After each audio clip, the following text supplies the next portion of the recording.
Today marks 1 month of President Trump's return to the Oval Office, and there is no denying this administration is off to a historic start. The president has already signed 73 executive orders. That is more than double the number signed by Joe Biden and more than quadruple the number signed by Barack Obama over the same period. These executive orders have ended burdensome regulations, sealed the border, unleashed our domestic energy sector, eliminated divisive DEI from our federal government, stopped the weaponization of government, cut waste, fraud, and abuse, reinstituted America First trade and foreign policies, and ultimately restored common sense. The president also signed the Laken Riley Act into law, which ensures ICE will detain illegal aliens arrested or charged with theft or violence. As of today, the Senate has already confirmed 18 cabinet-level nominees, which is more than at this point under the Obama administration in 2009, and more than double the pace of the Biden administration in 2021. And today, we expect Kash Patel to be confirmed as the next director of the FBI. Everybody hit subscribe here. Let's get to 7 million subscribers. To straighten out our... All I want to see is I want to have a safe world, and you're not going to have a safe world. Israel will be gone. The Middle East will be gone, and then they're coming for Europe. And I have to tell you, I'm very disappointed in NATO, very. I think that NATO, I think it's a mark on NATO that will never disappear in my mind. You know, they're coming to see me on Wednesday. They're going to say, oh, we'll do this, we'll do that. Now they all of a sudden want to send things, you know. But they said it loud and clear at the beginning when I spoke to UK of all. I would have said they would have been the first because they're the oldest. And I say, yeah, I'd love to have a little help. He said, no, sir, we'd rather wait till you win. I said, I don't need help after we win. They have 2 old broken aircraft carriers, barely work. I said, I guess we can use them. Who the hell knows? I called the general. He didn't even want them. He said, we don't really need them. We got the SS Abraham Lincoln, sir. We don't need them. Trump said he was 98% involved in selecting the honorees at the Kennedy Center. The man doesn't know who half the scumbags he pardoned this month are, but he is laser focused on that. The honorees included George Strait, Gloria Gaynor, the band Kiss, who are only people who wear more makeup than he does, and our official ambassador to Hollywood, Sylvester Stallone, got a Kennedy Center honor. There they are, Rambo and Dumbo together. Rocky and Bull Cankle with Gene Simmons looking on. Trump was also the recipient of an award this weekend. On Friday, he was given the first ever FIFA Peace Prize. FIFA, the governing body of soccer, got nervous because Trump was threatening to pull the World Cup out of blue U.S. cities like LA and San Francisco, which would have cost them a lot of money to move the games to Bakersfield. So they did something. You could call it genius, and you might be right. They tapped into his disappointment from not winning the Nobel Peace Prize and created their own Peace Prize, the FIFA Peace Prize, which is like if NASCAR started handing out Peabody Awards. It means nothing. And no one, not even the president, knew who would get it. Have you been told that you are going to receive the inaugural Peace Prize today from FIFA? I have not been told. There's a rumor about it, but I have not been told. I don't know that I'm getting it. I haven't been officially noticed. I've been hearing about a Peace Prize, but I want to really save lives. I don't need prizes. Pope Leo XIV continues to call out Donald Trump and his criminal regime. Pope Leo XIV continues to call out Donald Trump's unlawful and catastrophic war in Iran and Donald Trump's war crimes abroad, as well as Donald Trump's despicable treatment of migrants in the United States. Now, Donald Trump is absolutely losing it as 3 of the top cardinals, 3 of the top individuals who are representing the Catholic Church in the United States went on 60 Minutes as well, and they called out Donald Trump. I'll talk more about that in a moment. And to show you what Donald Trump is doing, and we'll dig into this as well, Donald Trump went on one of these like 1,000-word social media post,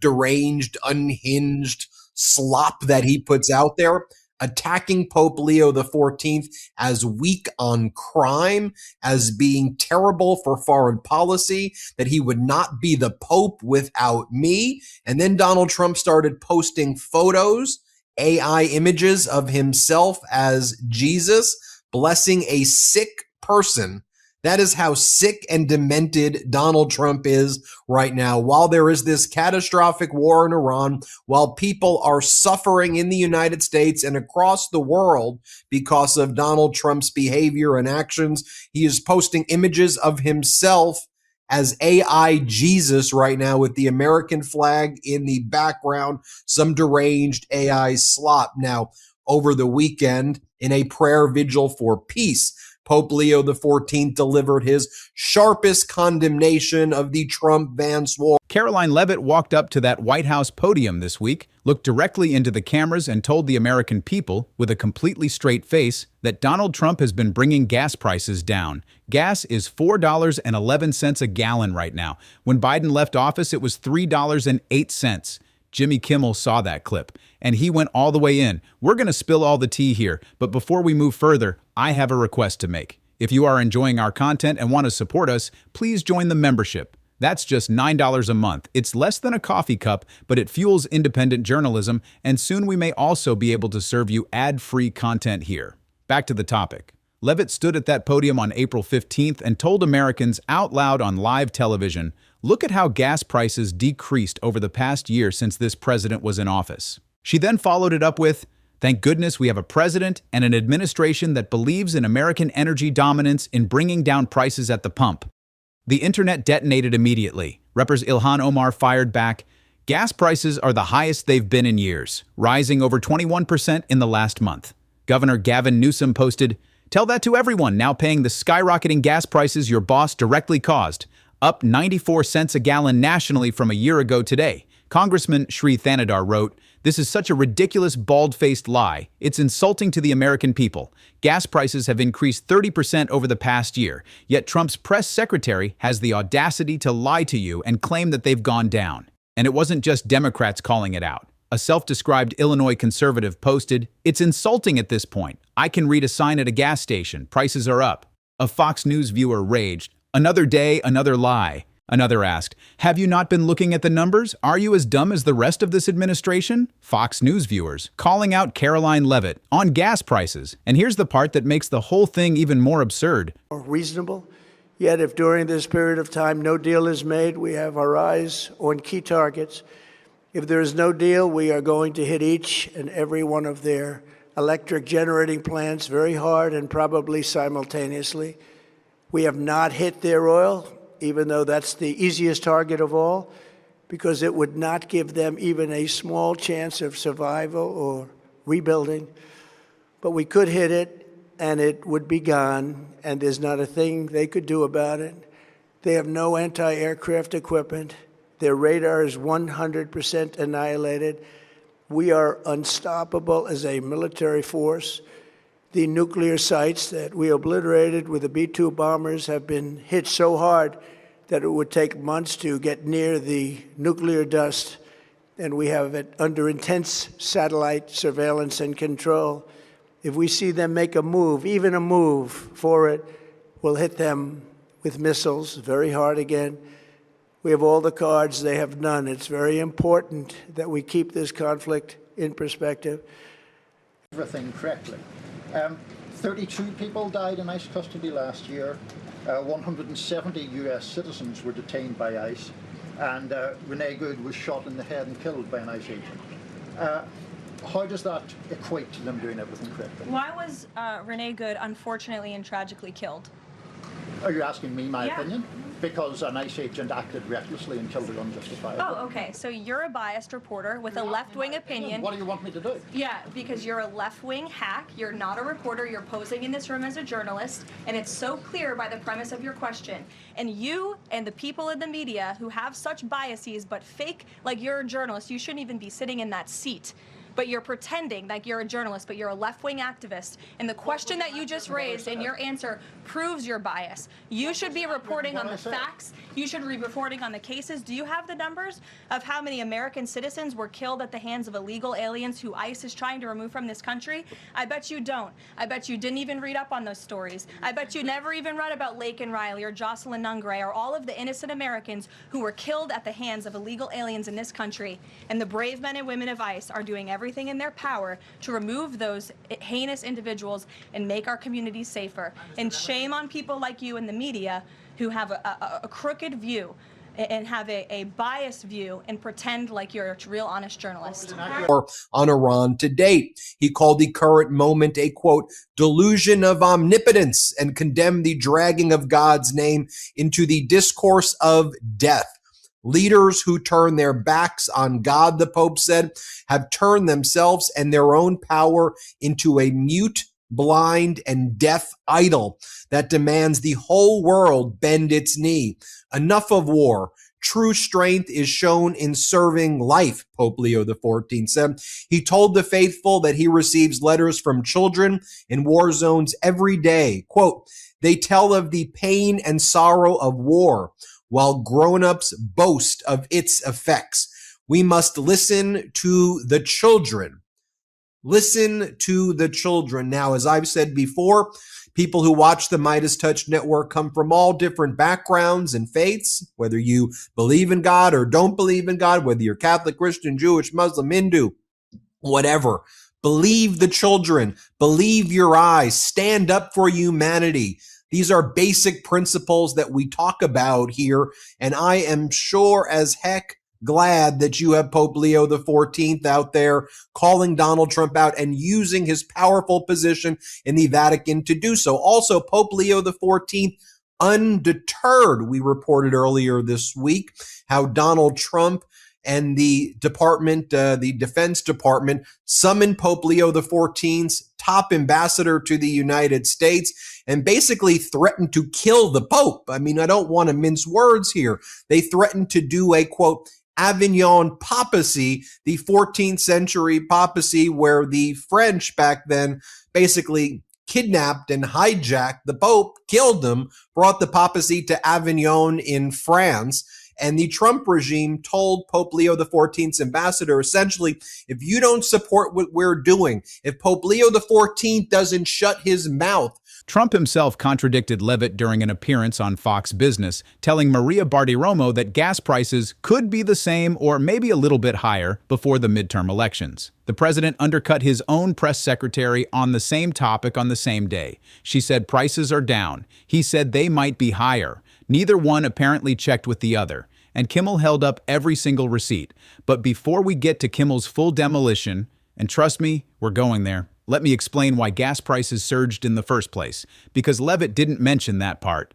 Gas prices were largely stable through 2025 and even dipped briefly below $3 a gallon in January 2026. Then the United States and Israel launched a war with Iran in February. The war disrupted traffic at the Strait of Hormuz, through which about 20% of the world's petroleum must pass. As a result, according to 8AA, U.S. gas prices experienced their largest monthly jump in over 6 decades, rising over 21% since February. Trump started a war, the war shut down the strait, oil prices spiked, gas went past $4 a gallon, and then his press secretary went on live television and said he's been bringing prices down. That is not spin. That is not a stretch. That is a lie. And it's not even the first one. Not by a long shot. Drop a comment right now. How does Karoline Leavitt say these things with a straight face? Because I genuinely need to understand. Let's go back to the beginning, because the Kimmel vs. Leavitt saga didn't start this week. It started the moment she stepped behind that podium. On the January 28, 2025 episode of Jimmy Kimmel Live,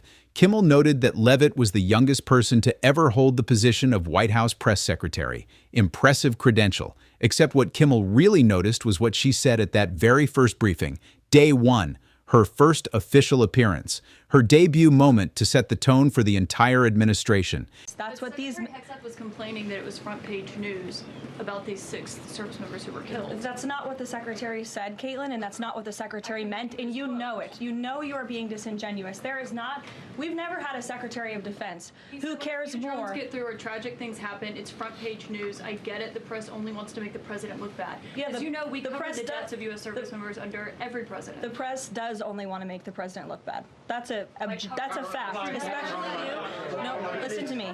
Especially you and especially CNN. And the Secretary of Defense cares deeply about our war fighters and our men and women in uniform. He travels all across this country to meet with them, to connect with them, and your network has hardly ever probably reported on that. You also had the chairman of the Joint Chiefs, Chairman Kane, who's a brave patriot, standing alongside the secretary at the Pentagon this morning, again expressing his condolences to these families. And I just told you that the President of the United States will be attending their dignified transfer. So please, That's not making the president look bad. That's showcasing that. We expect you to cover that as you should. We expect you to cover that as you should, Caitlin. But you and your network know that you take every single thing this administration says and tries to use it to make the president look bad.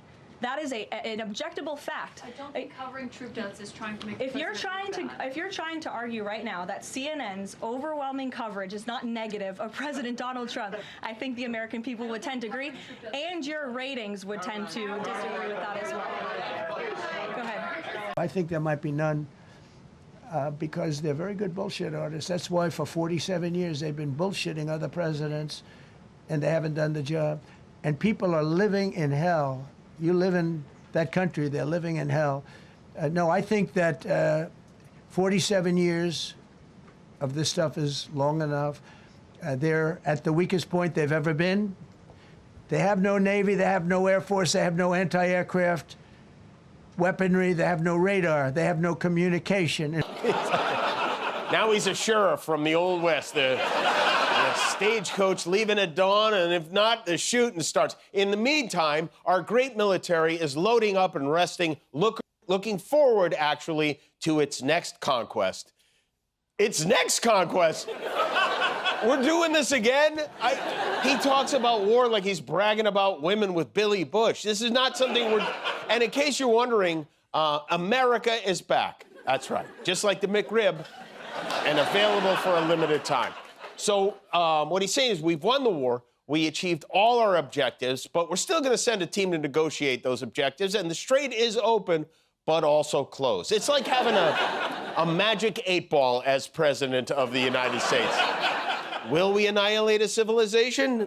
Ask again later. And also, it's not a war, it's an operation. It's not just an operation, it's Operation Epic Fury, which they should change that, and I should drop the RY and just make it Operation FU, because that's what it is.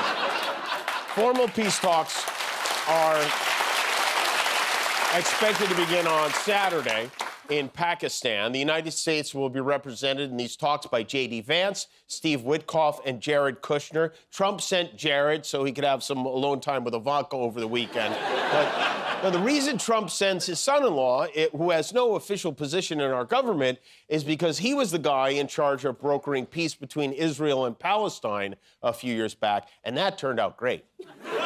Trump is funny because he keeps claiming we won this easily. We won it, but he's furious with our allies in NATO for not jumping in to help open the strait. He had a 2-hour chat with the head of NATO yesterday that did not go well, according to the people who were in the meeting. They said it was nothing but a tirade of insults. And the Prime Minister of Spain, Pedro Sanchez, this guy's had enough. After the ceasefire agreement, he said the government of Spain will not applaud those who set the world on fire just because they show up with a bucket, that is not going to go over not too bueno with.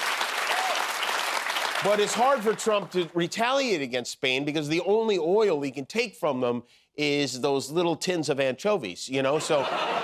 This war has not done much for Trump's approval rating. According to The Economist, his popularity is somewhere between Bill Cosby and strangers clipping their toenails in public right now. Only 37% approve of Trump, 56% disapprove, 7% are not sure. I don't know who those people are, but they need to get their acts together. And you want to know where Trump's most unpopular? In the very place where he lives, Washington, D.C., his net approval rating is negative 80 points. The closer you get to him, the lower it goes. It's like in his bedroom, 0. He is at a 0 approval rating. Speaking of his bedroom, There's a big surprise from the White House today, even to Donald Trump. Melania emerged from the rubble of the East Wing. She brushed the drywall off her business suit and delivered a doozy of a prepared statement demanding that we stop talking about something no one will. We are going to be doing to you what the French did in the 14th century. Prepare for an Avignon papacy, which was interpreted back in the Holy See, back in the Vatican, as a death threat, as a threat that the Trump regime would invade or attack. And you've seen Trump's behavior throughout the world. And so that's how it was viewed there. But if anything, this has only made Pope Leo XIV louder and making sure to call out all of Donald Trump's behavior. Now, Pope Leo XIV's top three American cardinals gave their first joint television interview to 60 Minutes. They condemned the Iran war, called out ICE, and revealed that Spanish language mass attendance has dropped 30% because of fear. And they made clear that Leo's decision to spend America's 250th birthday on Lampedusa in Italy, where migrants drown, instead of the country where he was born, remember, he was born in Chicago, Pope Leo XIV, is a deliberate message about where moral authority lives. He's sending a message, one of the cardinals said, that his top priority right now is to be with those who are downcast and marginalized. I also want to give a shout out to Pope Leo XIV's close ally, Cardinal Robert McElroy.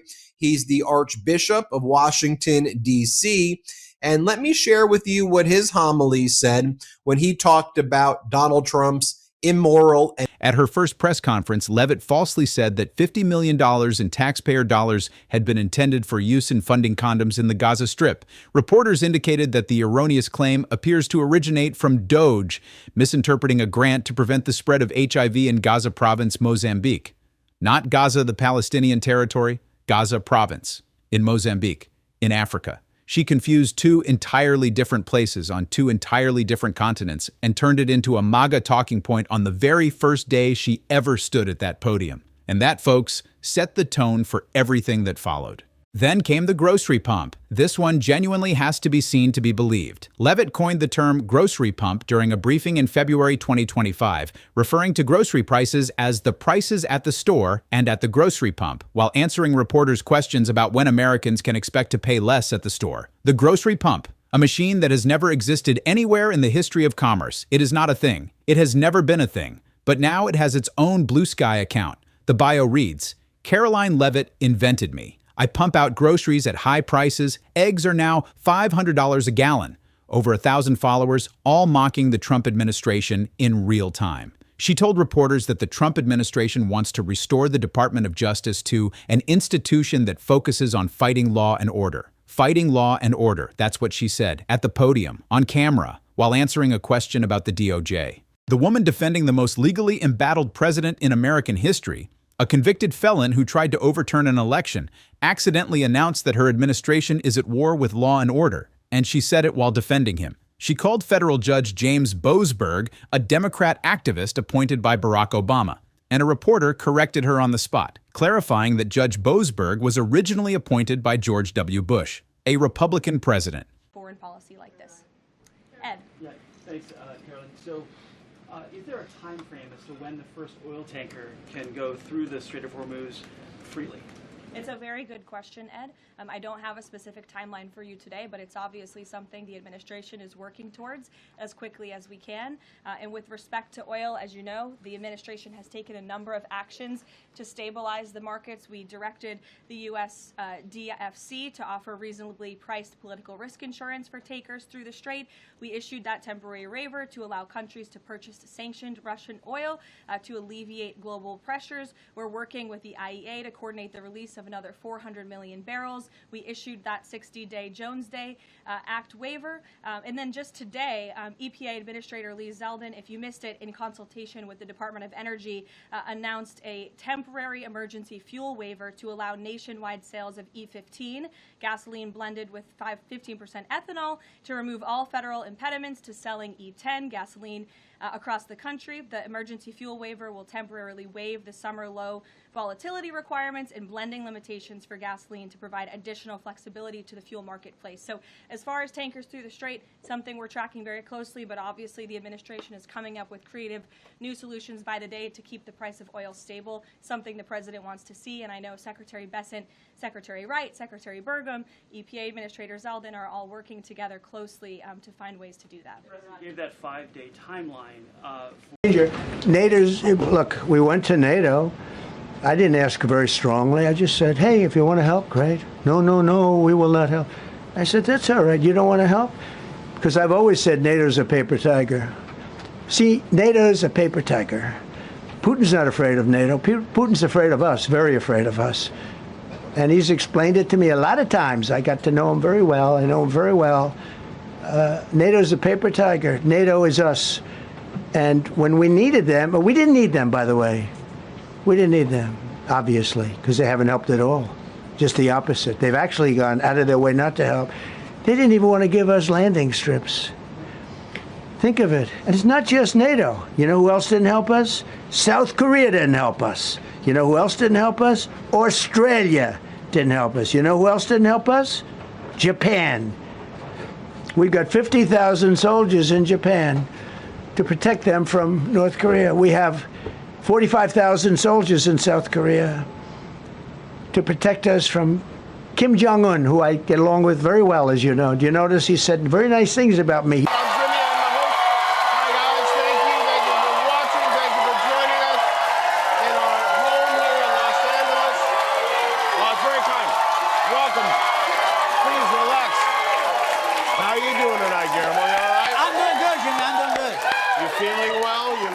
Yeah, I'm feeling good. I think we're all breathing a collective sigh of relief today because we didn't fire any nuclear weapons overnight, you know? That's good. The world's still spinning for now. Our long and less than necessary international nightmare has been postponed for at least 2 weeks. Last night, the all-hell ultimatum Trump typed out with his little Vienna sausage fingers was delayed after he claims he made a ceasefire agreement with Iran. Once again, he made a big threat and backed off like your dad threatening to pull the car over and turn it around. And that's why he's the winner of the first ever FIFA Peace Prize. He deserves it. Thankfully, we got a Taco Tuesday instead of a War Crimes Wednesday. Trump claimed that Iran agreed to open the effing Strait, although we've seen no evidence of that. And he has kindly decided not to end their civilization, so praise be to Allah. What a time to be alive. A man who has the nuclear codes written on his stomach in ketchup has the power to wipe a whole country off the map. And of course, the president has declared total and complete victory. He said we've met and exceeded all military objectives, even though the chief energy advisor for Gulf tonight, the American oil company, said there's only a trickle of oil going through the Strait of Hormuz. But you know what? At Trump's age, a trickle is pretty good. Last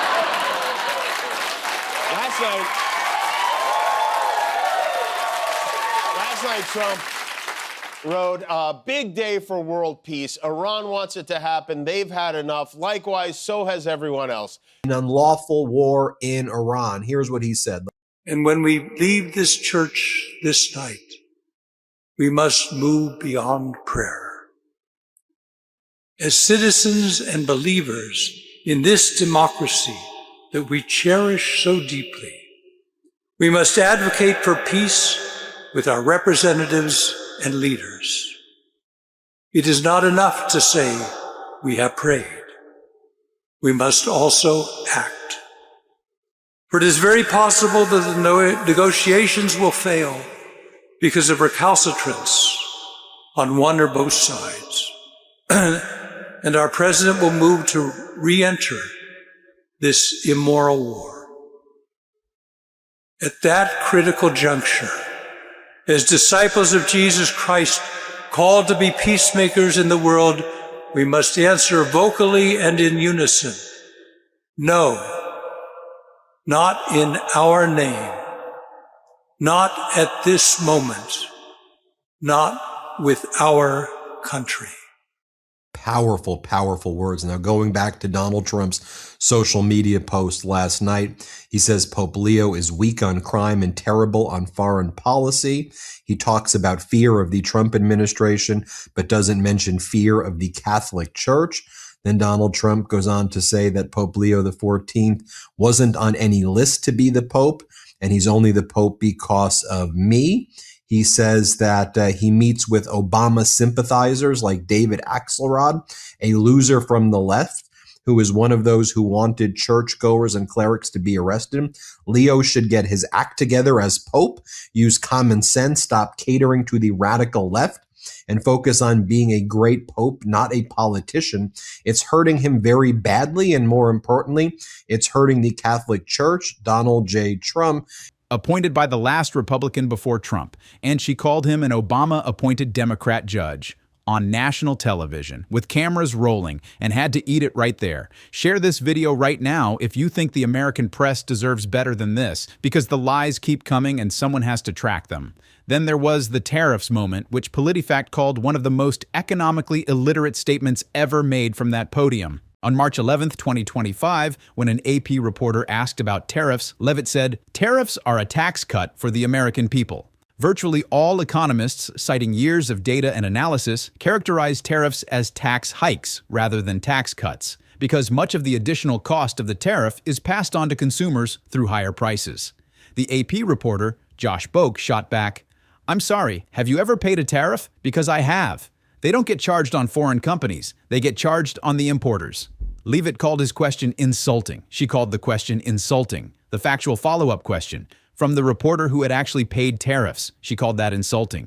Independent libertarian economist Daniel Mitchell told PolitiFact, "The statement that tariffs are a tax cut is nonsensical. Not wrong, not misleading, nonsensical, and PolitiFact rated it flat-out false." In fact, PolitiFact had already fact-checked Leavitt 3 times in her first 2 months in office, more than Biden press secretary Jen Psaki received across her entire 16-month tenure. Psaki got fact-checked twice in 16 months. Leavitt got fact-checked 3 times in 8 weeks, and she's not done. She's nowhere near done. Now let's talk about Budapest, because this moment genuinely broke the internet in October 2025, and it deserves its proper place in the timeline of this administration's complete contempt for journalism. After Trump announced he would meet Putin in Budapest, Hungary, the same city where the 1994 Budapest Memorandum was signed, where Ukraine gave up the world's 3rd largest nuclear arsenal in exchange for Russia's promise to respect its sovereignty. We are proud to announce that the President will host his first official cabinet meeting here at the White House next Wednesday, February 26th. In just 4 weeks, President Trump has already hosted the leaders of Israel, Japan, Jordan, and India. And next Monday, the President will host France's President Emmanuel Macron.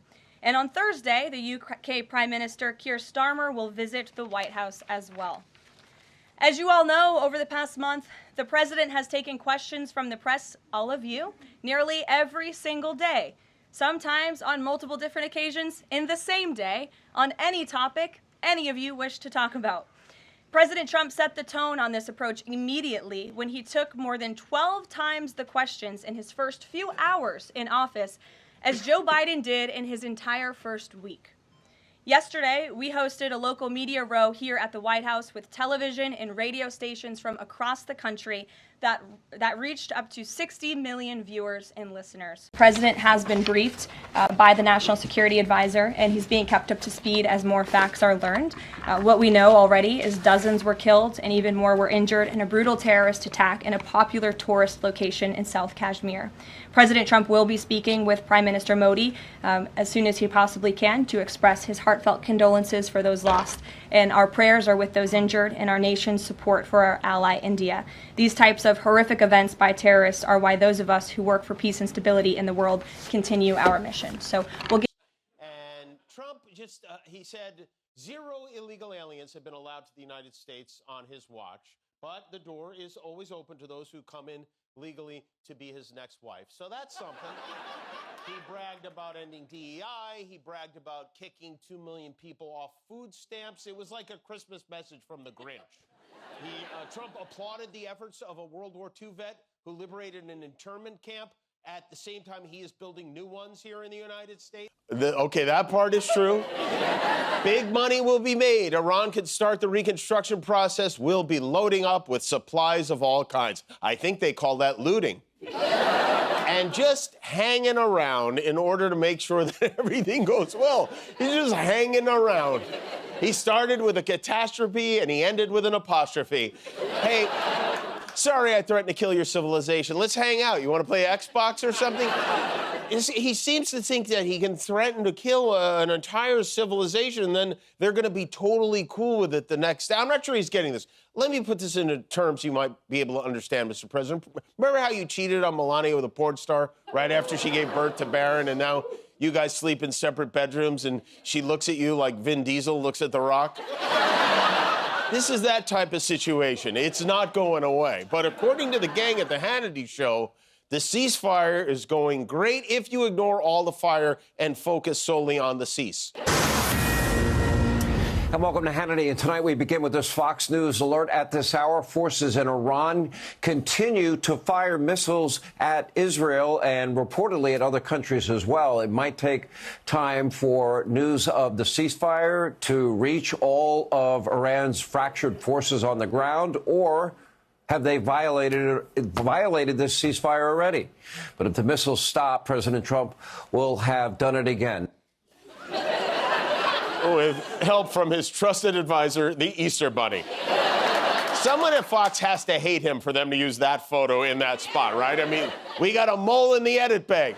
It's unclear what the plan will be going forward or what the plan was in the first place, but Trump is eager to spin it as a win. 5 days ago, he called Jonathan Karl from ABC News a third-rate reporter. Today, he gave him an exclusive interview on the phone. And here's what Donald Trump said on the tarmac last night after getting back from a UFC fight where he was telling the UFC fighters how handsome and good-looking they were while negotiations fell apart in Iran because the Trump regime tried to impose conditions on Iran that differed from the 10-point negotiating framework that the Trump regime agreed to. Let's play it. And they're going to go back filled up with oil. Okay? Why did you attack Pope Leo on Truth Social? I don't think he's doing a very good job. He likes crime, I guess. He hit us. Think of it. He's worried about fear. What about the fear when the ministers and the priests and all of those great people that were arrested during COVID, and in many cases they're outside 10 feet apart and they were arrested. So we don't like it. We don't like a pope that's going to say that it's okay to have a nuclear weapon. We don't want a pope that says crime is okay in our cities. I don't like it. I'm not a big fan of Pope Leo. He's a very liberal person, and he's a man that doesn't believe in stopping crime. He's a man that doesn't think that we should be toying with a country that wants a nuclear weapon so they can blow up the world. I'm not a fan of Pope Leo. HuffPost correspondent SV Date texted Leavitt a straightforward question. Who chose Budapest as the location? Her response was, your mom did. White House Communications Director Stephen Chung immediately followed up with his own text. Your mom, both of them, within minutes of each other. The official response from the White House press secretary and the White House Communications Director of the United States of America to a legitimate diplomatic question from a credentialed reporter was your mom. When The Independent asked the White House if your mom was an appropriate answer, spokesperson Taylor Rogers responded that it was more than appropriate. More than appropriate. They thought your mom was not just appropriate, but more than appropriate. And Kimmel had an absolute field day. He didn't even have to write a joke. He just read the quote. And the machine gun lips. We cannot do this story without talking about the machine gun lips, because this is where the whole thing gets genuinely surreal. In October 2025, aboard Air Force One, Trump asked press pool members whether Leavitt was doing a good job or should be replaced. When reporters laughed awkwardly and told him it was his own decision, Trump said, "It'll never happen," and then went on about Leavitt's appearance. That face and those lips, they move like a machine gun, right? And Border Patrol are true patriots. They need to be respected. The Democrats need to agree to stop demonizing them. We've heard despicable rhetoric from people on the left comparing ICE to the Nazi Gestapo, Donald Trump's police force. That is egregious language that has led to the increase in violence, threats, and attacks against ICE agents who are brave men and women who put on the uniform to enforce our nation's immigration laws. So the Trump administration is always going to be on the side of law and order, and we want to remove these illegal alien, rapists, murderers, pedophiles, despicable individuals from our country to protect the homeland. And the president has done a phenomenal job at doing that. And that's why murder rates in this country, newly released data show, are at the lowest in recorded history. These things are not coincidental. Under Joe Biden, murders were up, violent crime was up, we had illegal aliens invading our country from all over this world. All of that has ended. So President Trump knows what works. Democrats, if they were smart, would trust him and listen to him. Yeah, it's just very upsetting to see innocent people lose their lives. But I also recognize that you cannot resist Border Patrol, and you cannot get in their faces and obstruct what they're doing in terms of their operation. So do you... You know, as I recall, he said he would step down if this happened, right? He said, if I can't beat out Jimmy Kimmel, then I don't think I should be president. And, well, hey, a deal is a deal. Back to Mar-a-Lago you go. We also missed out on this gem from December 19th when, at a rally in North Carolina, he finally broke his silence on the First Lady's underpants. Her undergarments. Jimmy, I'm the host. Thanks for watching. Thanks for joining us at our headquarters here in Hollywood. Please relax. It was a beautiful day. It's a beautiful night. It's funny, you know, as connected as we all are now with the internet and Etsy and whatnot, and we really don't know what's going on in other parts of the world. For instance, any of you ever been to the Strait of Hormuz? You should check it out. You love it. We used to summer there when I was a boy, but this war we are in, for reasons known only to Donald Trump, hinges now on Iran reopening the Strait of Hormuz, which, for the record, was open before he started this. And now either is open or is not open. We don't know. We agreed to a ceasefire if and only if they reopen the strait. It appeared to be open briefly, but then Iran closed it because Israel kept attacking Lebanon. And now, even though it is allegedly open, there are no ships going through it. Basically, after all this, he got us constipation. And only a handful of ships have been allowed to pass through the strait. Yesterday, Trump floated the idea of a grand reopening / joint business venture with the people he's bombing, where we would split the fees for the ships that went through. He wanted to partner with Iran, which makes no sense. None of it makes... Are you following any of this, Guillermo? Not at all. Okay. I'm lost. But here's what Trump's going to do. No matter if the strait is open or not, he'll just say it's open. It's open. Same way he did with the riots in L.A. that never happened, or the imaginary water valve he opened to put out the fires. He'll put it on his vision board and will it to be true. So Dr. Demento was back at it with the threats again on social media last night. He wrote, all U.S. ships, aircraft, and military personnel will remain in place in and around Iran until such time as the real agreement reached is fully complied with. If for any reason it is not, which is highly unlikely, then the shooting starts. I want to bring in right now someone who is a fan of Pope Leo, Christopher Hale, the founder of Letters from Leo, a very popular Substack regarding Pope Leo XIV. You cover the happenings of the Catholic Church, and specifically right now, the intersection of the Catholic Church asserting itself with moral and formal authority in these moments of Trump fascism and Trump attack on basic dignity and decency. You helped us break down last week the death threats on Pope Leo XIV. That video that you and I did on YouTube has got close to 2 million views already. So it's reaching a very big audience, Christopher. So talk to us about what you're seeing here now. Just to give you a quick background on Christopher as well. He did Catholic outreach in the Obama administration, and you've written before for lots of different kind of top websites and magazines on the Catholic Church. And your Substack is just crushing it right now. So talk to us about what you're hearing about all of this. this is the most extraordinary moment in the history between the Catholic Church in the United States and this nation's government. It's been an extraordinary week. Aviation Gate, as we might call it, what was broke last week, this doesn't compare. I mean, this is the President of the United States attacking Pope Leo XIV. Mind you, an American-born Pope, the only American-born Pope probably maybe ever. That will elect another one after him for a long time. So it's an extraordinary moment. The latest that we have heard is that Pope Leo was made aware of this early morning hours in Rome. And so we expect him to be asked about it. And I think that what we'll find is that Pope Leo is not going to engage in one-on-one tit for tats with Donald Trump. He's going to look the other way. This was a stunning attack. I think Kimmel watched that clip on his show and responded, I mean, does the White House have HR? He's openly musing about this woman's lips that are like a machine gun. I feel like if I live to be 1,000 years old, I won't ever see anything as weird as this man running a country.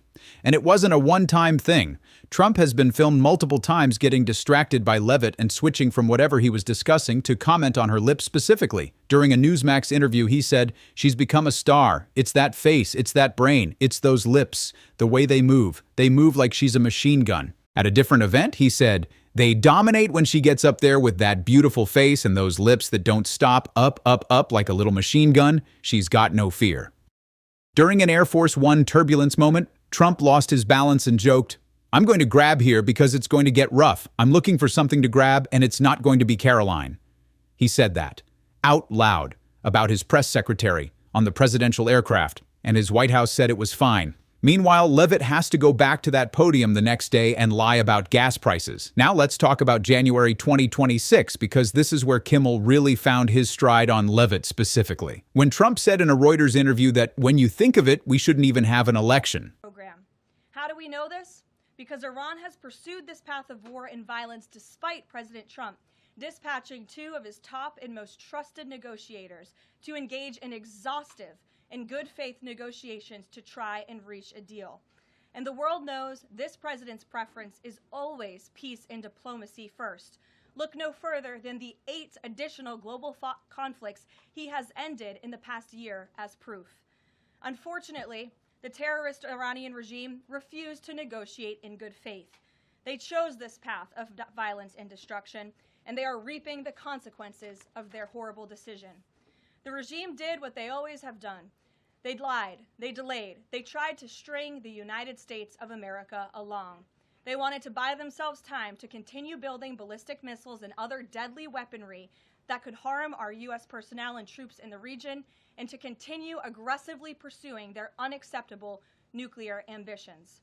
U.S. negotiators offered to lift crippling sanctions on Iran and even provide nuclear fuel to Iran at no cost to support a civil nuclear power program. They additionally had the opportunity to accept U.S. support as an investor in potential projects to develop peaceful nuclear energy together under a mutually agreed-upon framework. Yet in response, Iran would have to forfeit their enrichment capacity once and for all. But Iran rejected. They accepted none of these generous and unprecedented offers by the United States.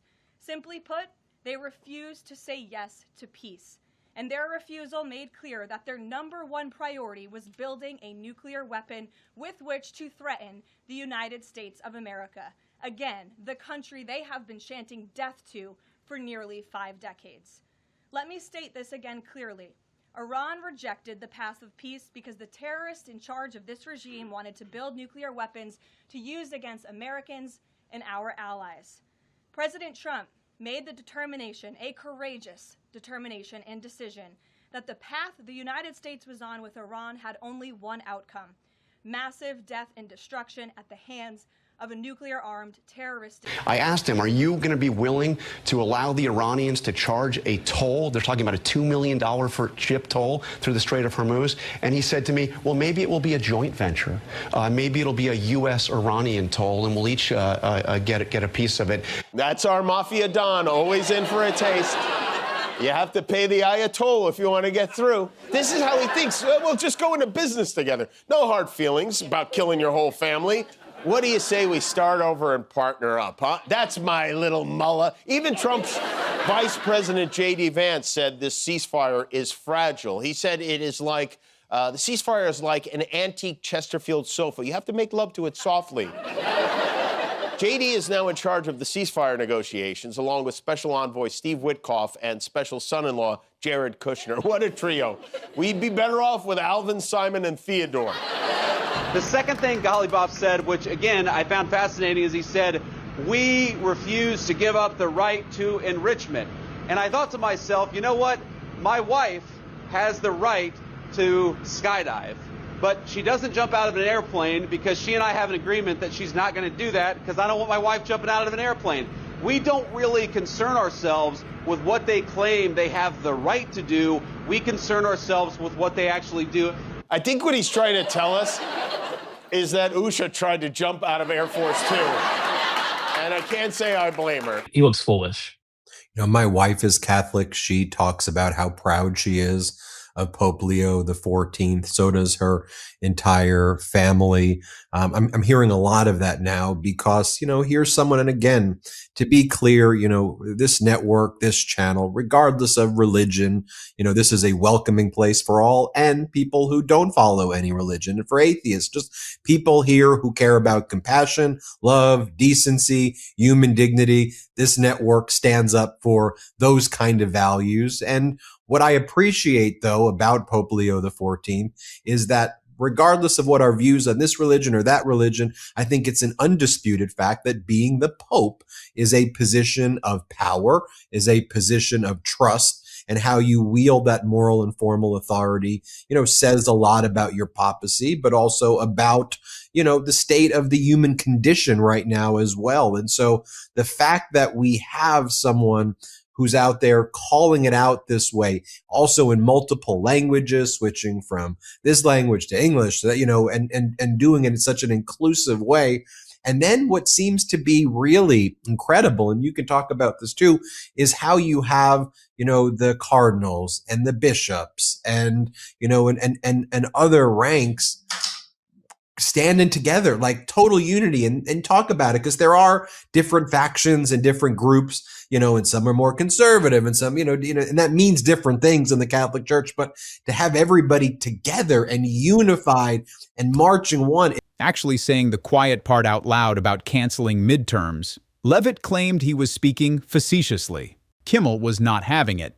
This kind of talk is disturbing even for him, so he left it to his lady chipmunk Karoline Leavitt to try to reel that one back in. He then added, "If there is one thing we've learned about this guy, it's that he doesn't joke. He insults people, but bringing laughter to others is not typically at the top of his list." Lady Chipmunk. That name went everywhere. And Trump, who watches Kimmel religiously despite calling him talentless, saw it and posted about it and called for his firing. Again. Then came this week's Iran monologue, which was devastating. Kimmel went after a Leavitt quote where she said, "Only the president knows where things stand and what he will do." Kimmel's response, "And I don't even believe he knows that." He then destroyed Trump's war rhetoric, joking that Trump promised to decimate Iranian power plants in such a way that they'll be burning and exploding, never to be used again, just like the toilets at Mar-a-Lago. He added that destroying power plants would be a war crime under the Geneva Accords, then cut to a clip of Trump saying, "Allowing a sick country with demented leadership to have a nuclear weapon, that's a war crime." Kimmel's close. Then lock yourself up right now because that's the boat we are floating in right now. If the friction indeed exists between the FBI and locals, is there anything the president could do to try to get the FBI in front, or is that just something out of his jurisdiction? Well, look, the FBI, in order to take over the investigation, would, of course, need the local authorities to hand it over to them. And I spoke with Director Patel late last night, and he assured me the FBI has been on the ground. In fact, Director Patel himself was on the ground in Arizona this week, and that we are offering the full resources and weight of the federal government to help local authorities bring this case to an end, to bring Nancy Guthrie home. President Trump immediately offered that when this case was first heard about, when this news broke, and our hearts break every day that this goes on. And again, the FBI is on the ground wanting to assist in any way that they can, and they have. You saw last night, Director Patel and the FBI released additional information and photo evidence. They have also upped the reward for anyone who comes forward with the suspect. And of course, they have the FBI tip line, which they are actively working to work through any credible tips that can lead to a closure in this horrific case. Caroline. The speech went on so long, Kristi Noem's dog shot itself. Okay? They do need to hire an orchestra to play him off like the Oscars. At the stroke of 90 minutes, go straight into YMCA and end it. Something was off with his hair tonight, too. Did you notice his hair? It looked like a cloud on top of a sweet potato or something. His flop sweat and his makeup combined. Never mind. Really, the only way this conflict ends is if Iran gives Trump some kind of award, like the Hormuz Peace Prize, you know? You can put it next to the one he got from Hormel Chili. A lot of Trump's admirers in the media have been trying to assess where we stand after this forced negotiation, but no one laid it out more plainly and perhaps inadvertently than Lawrence Jones from Fox and Friends. He said that we want to dismantle all major nuclear facilities. That has not happened. The end of uranium enrichment on the soil, they're still enriching. The transfer of the enriched uranium stockpiles out of Iran, that hasn't happened. The acceptance of intrusive international inspections, they're still not willing to do that. And they have not suspended their ballistic missiles program. They're still firing them off. Lawrence, I think this is good news. But only because I've had a serious head injury. It's good news. Even Fox News is admitting we got nothing out of this. They go back and forth between admitting the truth and trying to ignore the Taco Bell elephant in the room. So Democrats are already saying that this is taco. Trump always chickens out. Let me give you another acronym. Nacho. Never avoids confronting hard obstacles. Now do quesadilla. I want to... The phrase, this acronym, TACO, I looked it up this afternoon, originated in a story in the Financial Times after one of the many times Trump backed down on tariffs, and it has since sort of taken on a life of its own, and not just here, all over the world. まずはじゃあこのタコどんな意味なのかと言いますとこちらです。出ますか画面が。トランプ always chickens out この頭文字を取って TACO タコ。Our president. It is kind of a beautiful thing. It's, from the right to the left, from the far right to the far left, from truly the socialist to the fascist, from all wings of the Catholic Church, there is support for the Pope tonight. You can see it online. There's no one defending Donald Trump, at least in the Catholic world. And I think that is remarkable. And one thing to realize, you notice for your spouse, even if you're religious or not, if you were born into the Catholic faith, if you were baptized Catholic, it stays with you. Even if you don't practice the faith anymore, it stays with you in your bones. It has an indelible mark on you. You can dislike the church even. It still means something to you. And so we respect the Pope no matter who the Pope is, but this is one of our own. Pope Leo XIV was born in our nation. He voted in the 2024 election. He grew up in this country. He is an American through and through, and we love him. We love him because he's our Holy Father, but we also love him because he's one of us. He's our brother. He's our fellow American. So I think the sentiment tonight is shared across the Catholic Church. Even, and I think most importantly, politically, I think this is devastating to MAGA Catholics. There has been, the Iran war has been a fissure within the Catholic community, the MAGA Catholic community, because a lot of MAGA Catholics are anti-war, as the church is as well. And, I just think that bleeding is going to go further and further out. Donald Trump is going to take a significant hit on his popularity ratings, not just across the Catholic community, but across the nation. I think we will see a significant turning point, even going down further than he is right now. And one of the things that Pope Leo XIV recognizes, that world leaders recognize in general, is symbolism. Doing things very deliberately, sending messages. And when we're in positions of leadership, everything sometimes gets analyzed. And so in the past, leaders are often very careful when to speak, when not. Kimmel also mocked Trump's pattern of walking back his own threats. This is how it goes every single time. Trump says something insane. He says, "I'm going to kill everybody tomorrow at 5 p.m. We all freak out. Then he's like, "You know what? Actually, I'll kill everyone in 2 weeks." Then we relax. Then he forgets he ever said it in the first place. He has the memory and skin color of a goldfish. The memory and skin color of a goldfish. Leavitt had to walk into that briefing room the next morning and defend the goldfish. Join the membership right now. $9 a month. Less than a coffee. Link below. This is independent journalism, and it runs on your support. We cover this every single day because the lies keep coming every single day. Here's what makes the Kimmel-Leavitt dynamic so important to understand beyond the jokes. Leavitt isn't just making innocent mistakes. She isn't just getting facts wrong by accident. She added a new media seat in the briefing room and called on its occupants first in every briefing. Journalists from the Gateway Pundit, Real America's Voice, One America News Network, Lindell TV, The Daily Wire, and Turning Point USA approximately a quarter of the time, according to a New York Times analysis. The White House briefing room, the most consequential press space in the world, turned into a content studio for MAGA influencers.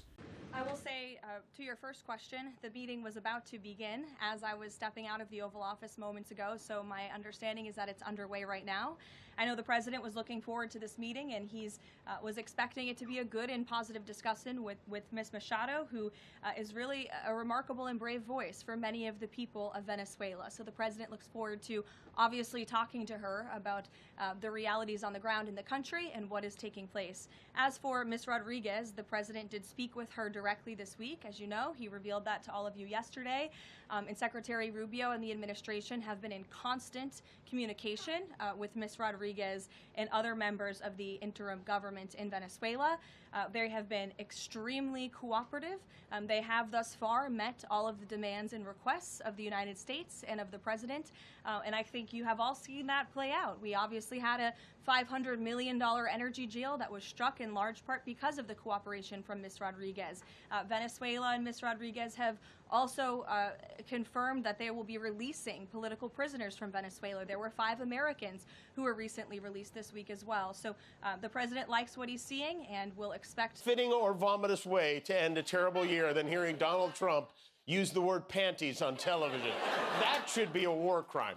It is amazing that he even has time to say the word panties. Over the last 2 weeks, since we left for break, Trump posted on Truth Social 556 times.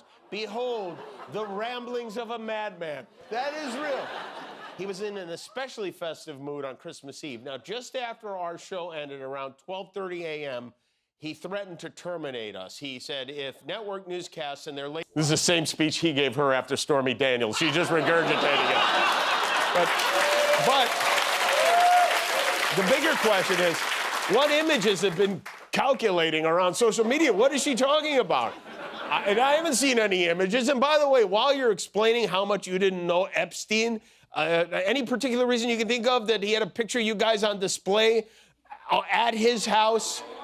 Maybe this is the photo that came with the frame? I don't know. I know that I, for one, when I see this, I think, well, these two don't know each other at all. In this photo from which Ghislaine Maxwell was cropped out. This is quite a plot twist, right? I mean, Melania says she didn't know Epstein. She never flew on his jet. But now she doesn't need to fly on his jet because, you know that $70 million private plane Kristi Noem bought with taxpayer money to fly herself around the country while she was running the DHS? Well, the White House is planning to now keep that on property to be used by cabinet officials and Melania. The plane has a queen bed, a kitchenette, several flat-screen TVs, and cream-colored leather seats. J.D. Vance just got a chubby when he heard this. The cream-colored? This would make Donald and Melania the first couple in American history to have separate bedrooms and separate planes. So congratulations to them. Meanwhile, poor Kristi Noem is back to flying Spirit Airlines.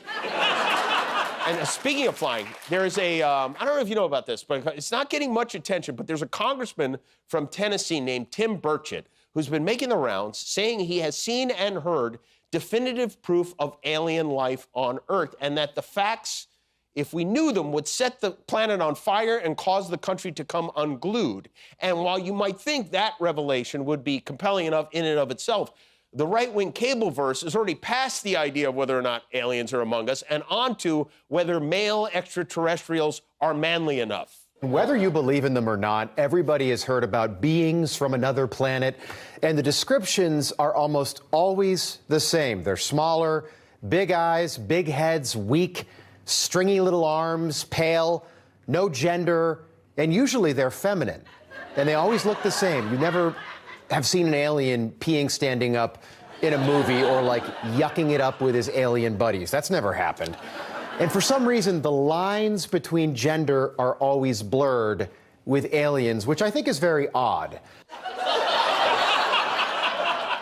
Well, there's only one way to get to the bottom of this. We have to shoot Rob Finnerty into space to find out. That is quite a take. I mean, he's never seen an alien pee standing up in a movie? My God, man, what kind of weird sexual fetish videos are you looking for? To speak. And so I just reflect on Donald Trump's post where he was an AI image of him as Jesus. And then I'm just looking around at the image and I'm looking on the top of his head to see like what is actually in this image.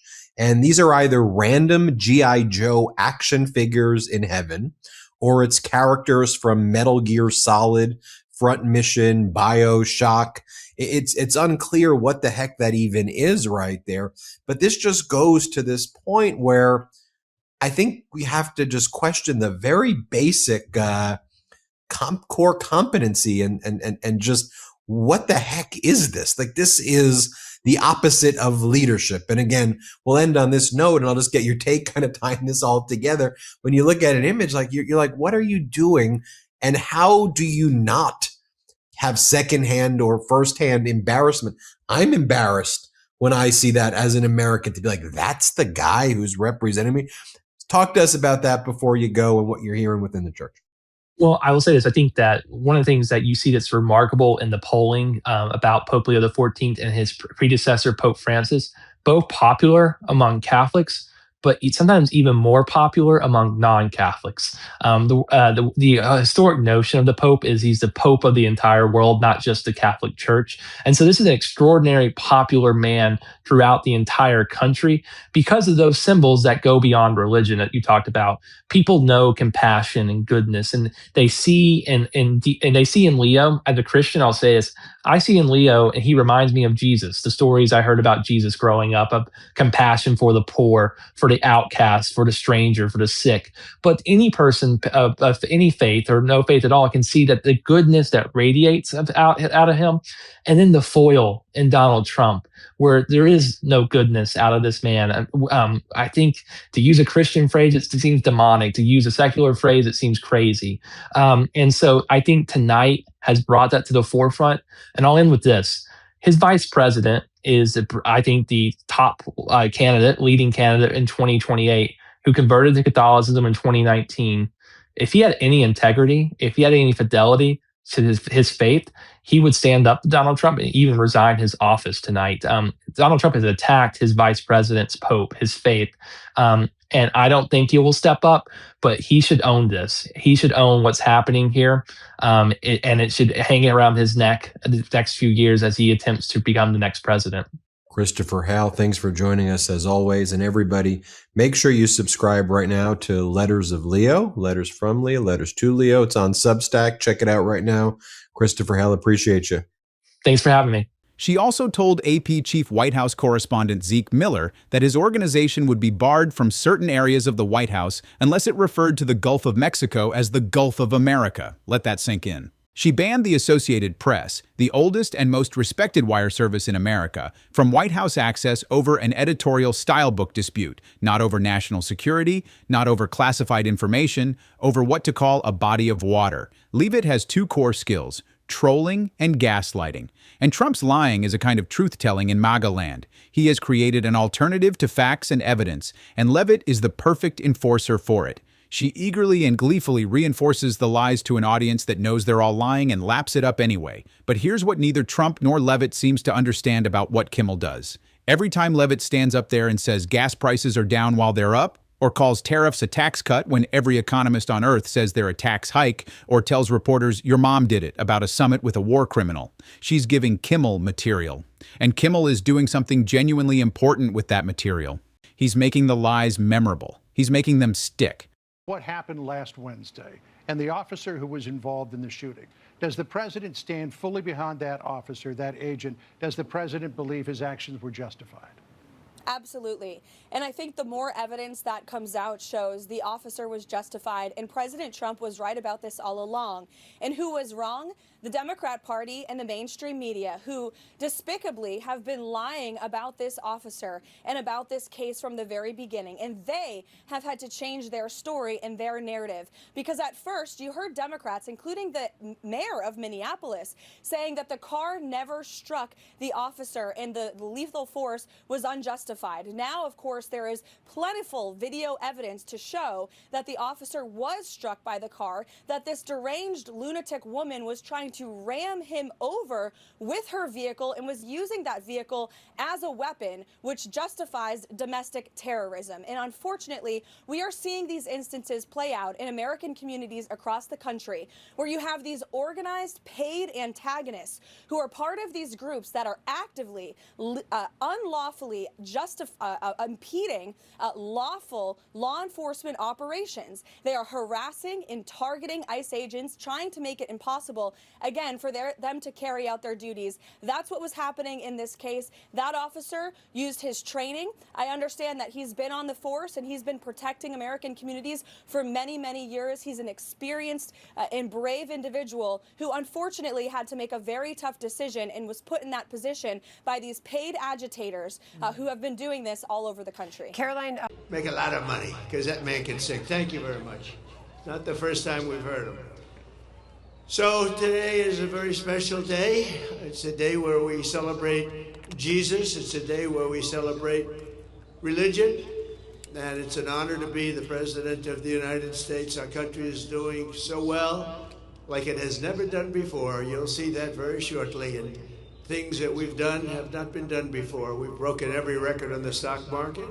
We've broken every record in our military. And what about the rescue that took place yesterday? What about that? That's something that you rarely see. You know, they were giving me a briefing about that. And they said normally when you're in very hostile territory, and I don't think it gets much more hostile than Iran, they're capable fighters. They're very tough people. And there are others like that. You don't mind when the enemy is weak, but that enemy is strong. Not so strong like they were about a month ago. I can tell you, in fact, right now, they're not too strong at all, in my opinion, but we're soon going to find out, aren't we? But when a thing like... Our president is such a laughing stock, the Japanese are learning to speak English and Spanish just to keep up with what's going on. But I have to be honest, I don't like this taco thing this Trump always chickens out, because it puts him in a corner. I congratulate him for chickening out. I think it was the right thing to do. A lot of presidents, after wasting $40 billion and blowing up a school full of children, would stick with it. They would keep going until their demands for the reasons they started this war were met. They would keep bombing until they knew for sure that Iran would stop enriching uranium and murdering protesters, but not Donald Trump. Our president, he looked at the price of gas, he looked at the polls, he said, oops, and he tucked his pointy little tail between his porky pink legs and tiptoed right back out to the golf course. Mission accomplished, everyone. That takes guts right there, you know? So, I mentioned last night, one of the more prominent and more vocal critics of the war in Iran was Pope Leo, but I guess he's feeling pretty good about it now, because today Pope Leo caught up with the Harlem Globetrotters. There he is. There's Holy Moses Malone spinning a ball on his finger. Never has a scene at the Vatican felt more like an episode of The Love Boat than that. In Texas, the Republican-led Board of Education would like to add the Bible to the required reading list at public schools. First, they have to redact that gay love thy neighbor stuff, but then they want to put it in the schools. And if these people had their way, there would be three things in every classroom: a Bible, a list of the 10 Commandments, and a painting of the president who broke them all. But we learned today, so much for separation of church and state. that Trump's now former attorney general will not be sworn in on one of those Bibles. Pam Bondi was supposed to testify in front of the House Oversight Committee next week to explain all the shenanigans she shenaned when it came to the release of the Trump Epstein files. But now she will not be sworn in to answer questions under oath. The Assistant Attorney General wrote Ms. Bondi no longer holds that office. As a result, because Ms. Bondi no longer can testify in her official capacity, the department's position is that the subpoena... Navy, the strongest army, the strongest military, is reduced to becoming a Trumpian, bankrupted casino. It is a sad sight to see. Iran right now is saying, okay, though, you do that blockade, you know what we do next? We will shut down the Bab al-Mandeb Strait in the Red Sea. Not only can we control the Strait of Hormuz, but our proxies, the Houthis in Yemen, they're right there by the Red Sea, and we will shut down the other strait. And all oil flows will be completely shut down. So have fun with your $200 per barrel of oil there, Donald Trump. Ali Akbar Valiati, a former Iranian foreign minister and veteran diplomat known for his influence within the establishment, warned on Sunday that unified command of the resistance front views the Bab al-Mandeb Strait as it does Hormuz. By the way, the resistant front, that means the Houthis over there. Quote, if the White House dares to repeat its foolish mistakes, it will soon realize that the flow of global energy and trade can be disrupted with a single move, Valiati wrote, and it was reported by Iranian state-owned press. Then you had Mohsen Razi, a former Islamic Revolutionary Guard commander and senior Iranian official, posted the following. America, just as it suffered a historic defeat against Iran in failing to open the Strait of Hormuz, is also doomed to failure in its maritime blockade. Iran's armed forces will not grant America such permission and possesses major untapped levers for countering it. Iran is not a place to be blockaded with tweets and fanciful schemes. Again, mocking the Trump regime as being a paper tiger social media account as opposed to a viable international power. When Trump tried to cancel Kimmel through the FCC in September 2025, using Charlie Kirk's assassination as the pretext, Kimmel came back to 6.3 million viewers, the most watched regular episode in his history. He told Trump directly, "You tried to get me fired in September? It didn't work. Mr. President, I admire your tenacity." And what was Trump's response to that? He went on Truth Social at midnight and posted, "Why does ABC Fake News keep Jimmy Kimmel, a man with no talent and very poor television ratings, on the air? Why do the TV syndicates put up with it? Get the bum off the air." The man who says nobody watches Kimmel, posting about Kimmel at midnight, after watching Kimmel, calling for Kimmel to be fired, while his press secretary is busy lying about gas prices. This is the administration. This is what's running the country. A president obsessed with a late-night host. A press secretary who invented the grocery pump. War crimes accusations from the Pope, from George Clooney, from George Conway, and gas at $4.11 while she says it's gone down. Kimmel's answer to all of it is the same every single night. The president and his special envoy Witkoff have both said that, of course, they've sent a message to Russia that if that was taking place, it's not something they would be happy with, and they hope that it is not taking place. As for further details about the discussions between these two leaders, I'll leave it to the president to divulge any more of that conversation, but he did confirm it yesterday and provided you with a little bit of the background and his view and his perspective, as he always does. Luke. Regarding the, can you give us an update on U.S. efforts to mediate or have an impact on the conflict between